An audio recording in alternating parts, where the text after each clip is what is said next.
अड़ाजन क्षेत्र में स्थित भिक्षुक गृह की महिला कर्मचारी दिव्याबेन सोनवणे ने दो असहाय वृद्ध भिक्षुक महिलाओं के साथ हिंसक व्यवहार किया, जिसका सीसीटीवी फुटेज सामने आने के बाद पूरे शहर में हड़कंप मच गया है।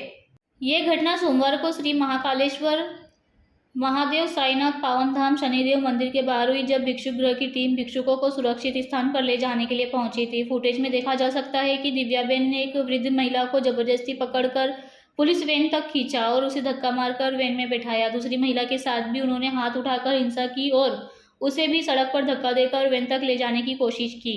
यह दृश्य वहां से गुजर रहे लोगों के लिए चौंकाने वाला था। वायरल वीडियो के बाद भिक्षुक गृह के अधिकारी ने तुरंत जांच के आदेश दिए।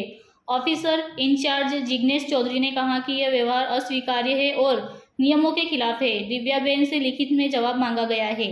दिव्याबेन ने माफी मांगी और अपने बचाव में कहा कि भिक्षुक सरलता से भिक्षुक गृह में नहीं आते और ठंड और सड़क के खतरों को देखते हुए उन्हें सुरक्षित ले जाने के लिए कड़ाई से पेश आना पड़ा।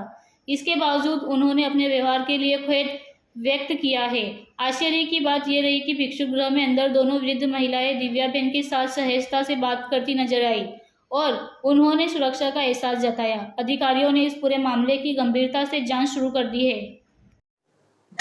हालમાં સોશિયલ મીડિયામાં વાયરલ થયેલા વિડીયોમાં દેખાડનાર મહિલા વૃદ્ધ ભિક્ષુકને મહિલા કર્મચારી દ્વારા પોલીસ વાનમાં બેસાડવાનો વિડીયો વાયરલ થયેલો છે, જેમાં દેખાડનાર મહિલા કર્મચારી તથા પોલીસની ગાડી એ બંને અડાજણ પોલીસ સ્ટેશનની નથી।